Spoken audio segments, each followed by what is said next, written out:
Let's bring in your co-host here regularly on VSiN Tonight, weekdays from 9 to 12 p.m. Eastern. The one and only Matt Youmans. Follow him on X as I do at Matt Youmans 247.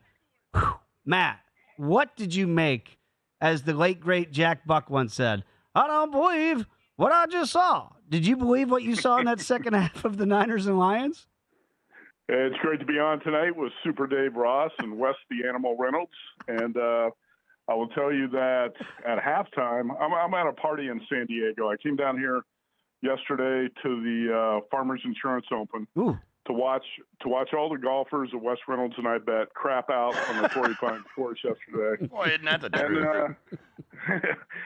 And then I was at a football party today, and we were talking about the Super Bowl line at halftime. So, okay, the Lions are up 24-7. I said, if you watch, they're getting 8 yards every time they hand it off. They just run up the middle. They're getting 8 yards. They're really going to have a hard time screwing up this game. Mm-hmm. They're really going to have to screw this up to lose it. So we're talking about what would the Super Bowl line be? Chiefs minus 3.5 or 4 over the Lions, and then boom, 27 unanswered points, and all of a sudden now the Chiefs are going to be underdogs in the Super Bowl. But this is 2 weeks in a row. The 49ers have been let off the hook. They got let off the hook by the Packers and then the Lions in back-to-back weeks. And, Wes and I talked about this last week. Sometimes you have to survive that one scare, mm-hmm.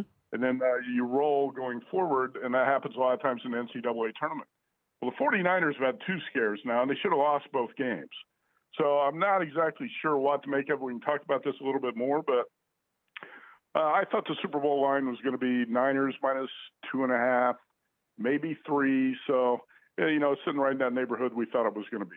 Yeah, and early money, obviously, coming on the Chiefs. And Matt, I feel you, because I'm kind of conflicted at first glance, because it's like, okay, the Niners not only got 1 scare, they got 2 scares. So it's like, I do want to credit them for being gutsy in the second half and finding ways to win. After all, this is a team that has been favored now in all 19 games, and now for SB 58, now the 20th game of the season. But no surprise, really, that the money is coming back on the Chiefs, because I remember sitting with you and with Dave and everybody on here last year. It's like, I have an opportunity to bet Patrick Mahomes as an underdog in the Super Bowl, and if I don't do it, I'm going to regret it. So I did it, and it paid off last year. But now I'm thinking maybe I don't want to bet him as an underdog, right. And it's like, what am I thinking? What has changed?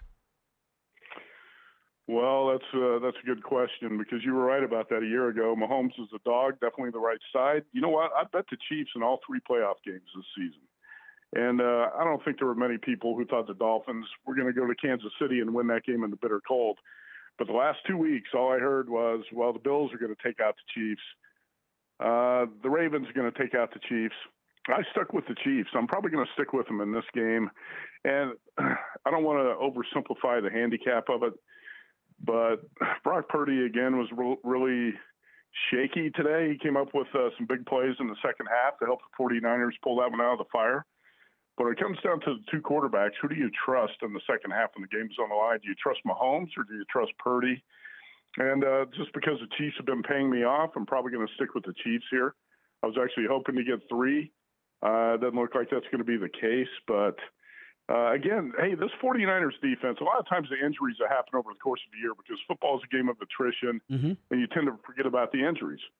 Tafanga, the all-pro safety for the 49ers, was lost about halfway through the season with an injury. And we've talked about this run defense for San Francisco being a problem. Well, tonight the Lions ran for 182 yards. Last week, if the Packers would have stuck with the run, they probably would have won the game. So Isaiah Pacheco and the Chiefs, it's not a run-heavy offense, but with Mahomes and Pacheco, I don't really like what I'm seeing from the San Francisco defense. I think I've seen enough to probably just go ahead and say I'm going to stick with the Chiefs in this game. I'm looking at the total here, Matt, at 47.5. That has not moved. So while we're seeing money come in on the Chiefs side here to knock this down from 3, 2.5 down to 1, we're seeing that kind of stay right there, 47.5. So clearly, so far, people don't know exactly what to do with this number. It's something we just talked a little bit about with Gil Alexander, and we see teams change. It kind of felt like the Chiefs, I don't want to say flatlined at the middle of the year offensively, but they have gotten better. And I don't know if it's just Travis Kelce and all of a sudden he's turned back to being Travis Kelce, but Do they have enough? Have you seen enough in the postseason to say if the offense isn't all the way fixed, at least it's much better than from what we saw down the stretch in the regular season? Yeah. Yeah, I think there's a lot of truth to that because, handicapping is a fluid situation. A lot of people are stubborn, and they think the team they've been watching for the first 14 weeks is the team they're going to keep seeing. And the Chiefs are better offensively. I think Rashee Rice, the emergence of the second-round draft pick from SMU, has been key because he's kind of developed into a number one receiver, and you got to respect the receiving core a little bit more. Valdez-Scantling made a big catch today. I'm sure everybody expected him to drop that ball, and he caught it to seal the game. Just keep Kadarius Toney on the sideline. Don't let that guy play, and that's a plus for the Chiefs. But, I don't know about you guys, but when I'm watching the Chiefs-Ravens today, I'm thinking, what is this Baltimore game plan on defense? Where you're playing zone, you're leaving Travis Kelce wide open in the middle of the field. It's mind-boggling to me because when you watch the Patriots, Bill Belichick's great at taking away Kelce. And even 2 years ago, he was really good at taking away Kelce and Tyreek Hill in the same game. And then the Ravens leave Travis Kelce wide open in the middle of the field all day. And I said the Ravens had a poor game plan, and they did a poor job of executing it. I got to think the Niners got to have a little bit better defensive game plan, but I like the improvement I've seen in the Chiefs offense, and I think the Niners defense has got some deficiencies I'm not sure they can fix in the next couple weeks. Yeah, Ravens had a poor game plan on both sides of the ball, too, defensively and offensively. Chiefs struggle against the run, and they only run Gus Edwards and Justice Hill combined 6 times. So go figure. So, Matt, that actually brings me to coaching here because I thought Kansas City – I thought their game plan was really, really good, especially Steve Spagnuolo on defense with the blitzes. That Baltimore, you thought maybe they fixed those problems from the week before against Houston.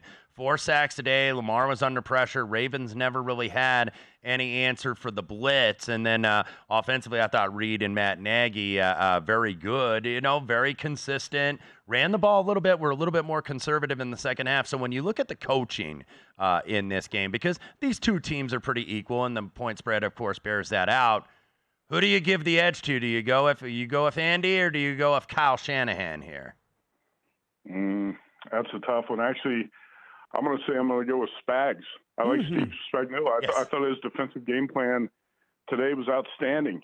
Blitz Lamar Jackson, force him to make quick decisions. Jackson did not handle it well. Like you said, the Ravens did a really poor job of play calling on the offensive side. Tom Mockett, what are you doing? You got the number one rush offense in the NFL, and you're not sticking with the rush.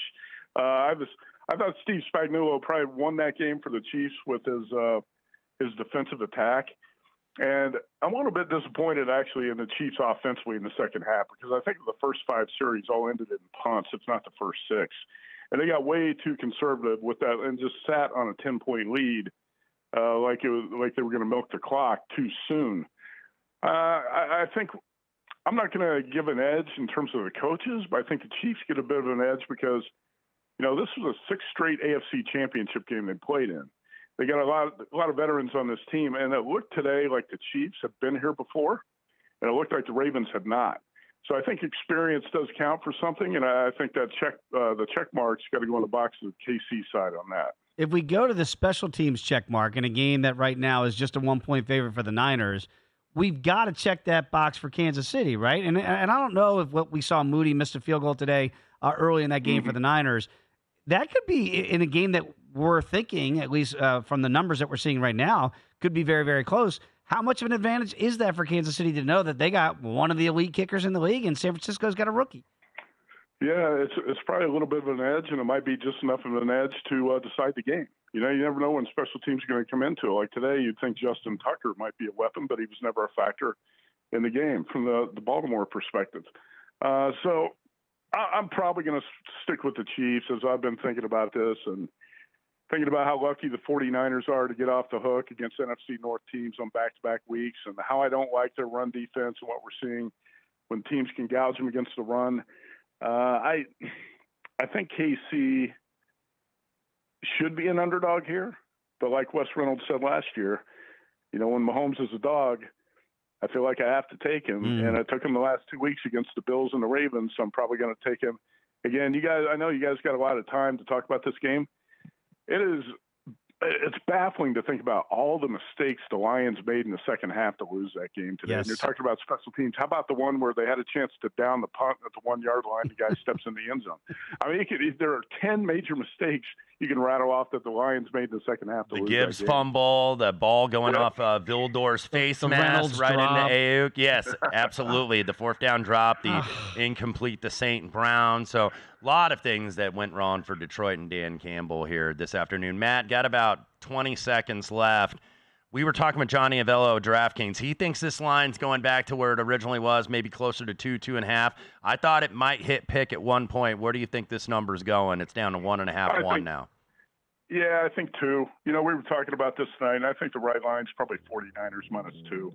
But we're not talking about key numbers right now, so I think what we're going to see is a bounce from 1.5 to 2 for the next 2 weeks. Are you playing 9 holes very quickly at Torrey Pines?